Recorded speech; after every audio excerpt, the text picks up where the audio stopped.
আমি আজকে 5 ফুট বাদে চলে যাব ইন্ডিয়ার ভেতরে। এখানে আসতে হলে আপনাদের খুবই ভেবেচিন্তে আসতে হবে, কারণ এই ইন্ডিয়ার বিএসএফ এবং বাংলাদেশের বিডিআর দেখলে কিন্তু ধরে নিয়ে যায়।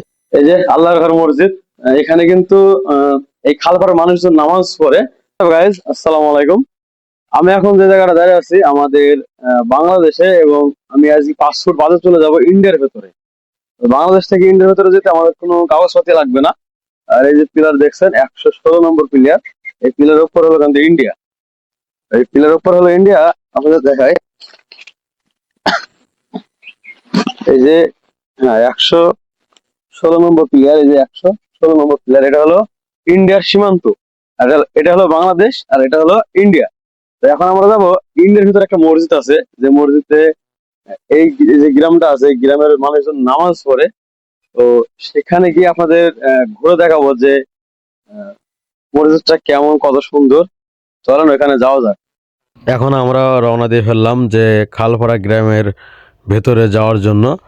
আর ডাইনে বায়ে যেমনি তাকাচ্ছে সেমনি কিন্তু খাল আর খাল, যেহেতু অনেক নদী আছে এই পাশ দিয়ে।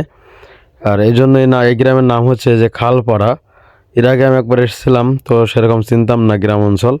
তো আর যখন আমি ভেতরে ঢুকলাম তখনই বুঝলাম যে হ্যাঁ, আমি একবার এসেছিলাম এখানে। তখন তার বুঝতাম না এসব। তো এখানে আসার পরে একটা ছোট্ট গ্রাম, তো মানে একটা পাড়ার সমান, এই জন্য নাম হয়েছে খালপাড়া। আর এখানে আসতে হলে আপনাদের খুবই ভেবেচিন্তে আসতে হবে, কারণ এই ইন্ডিয়ার বিএসএফ এবং বাংলাদেশের বিডিআর দেখলে কিন্তু ধরে নিয়ে যায়। আমরা আসার পরেই কিন্তু এখানে মানুষজনের মুখে এটা শুনলাম যে সকালবেলায় নাকি কিছু লোক ধরেছিল। তো আমরা চলে আসলাম সেই বুড়িপুতার খালপাড়ার যে গ্রামটা আছে সেই গ্রামে। আর এখানে আসার পরে দেখলাম এই আশপাশে কিন্তু মাঠ, যেহেতু এটা ইন্ডিয়ার ভেতরে। আর এটা হলো সেই মসজিদ। এই মসজিদটি কিন্তু না হলেও 40-46 বছর আগের এই মসজিদটা। এই মসজিদটা এখন ভেতরে যাবো, গিয়ে দেখবো এবং আপনাদেরও দেখাবো যে মসজিদটা কেমন, কত সুন্দর।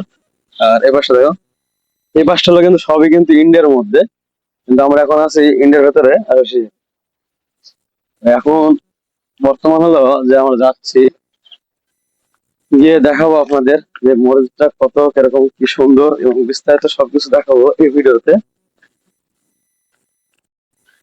আর আমরা কিন্তু এখন আছি ইন্ডিয়ার ভেতরে। ওই যে পাশে তারকাটা দেখা যাচ্ছে, এটা কিন্তু ইন্ডিয়ার তারকাটা। জুম করো, এখানে জুম করো, জুম করে এই ঘরগুলো দেখে দাও, এটা হলো ইন্ডিয়া। সে আসো। আর এই সেই আল্লাহর ঘর মসজিদ, 46 বছরকার আজ্ঞার এই মসজিদটা, কত সুন্দর।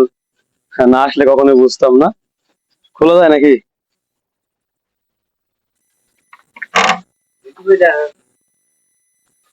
এটা খুলবো সাহস করে, আল্লাহ। কিন্তু আমরা রিস্ক নিয়ে আছে, যেহেতু আমাদের বিকাশ দেখলে কিন্তু খুব আফালিং করবে। আসেন। আর এটা কিন্তু ইন্ডিয়ার ভিতরে। এর আগে কিন্তু সব একজোট ছিল, যখন যুদ্ধ হয়, যুদ্ধ হওয়ার মধ্যে কিন্তু সব আলাদা হয়ে যায়।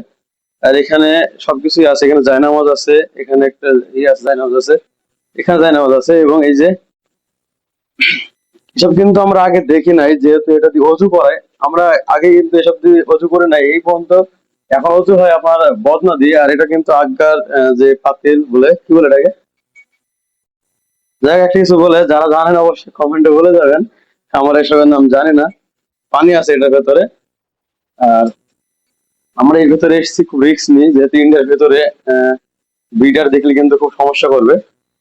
আর আল্লাহর ঘর মসজিদ, না আসলে কখনোই বুঝতাম না যে এত সুন্দর একটা মসজিদ। এই যে এখানে আগরবাতি আছে, অনেক কিছুই আছে এখানে। কোরআন শরীফ আছে এর ভেতরে, একের ভেতরে। তারপরে এয়ারকেল মেরকেল সবকিছুই আছে এখানে, বিস্তারিত যা কিছু দরকার প্রয়োজন সবকিছুই এনারা রেখেছে। এই খালপাড়া মানুষজন আসলে খুবই ভালো।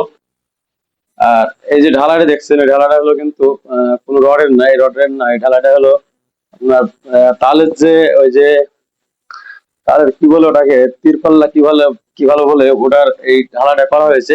দেখো মধ্যে ঢালাই আছে। তো দেখেন আল্লাহর ঘর মসজিদ কত সুন্দর। আর ভিডিওটা বেশি দূর করবো না, আমাদের হাতে বেশি সময় নেই, আমরা অল্প সময়ের জন্য নিয়ে এসেছিলাম।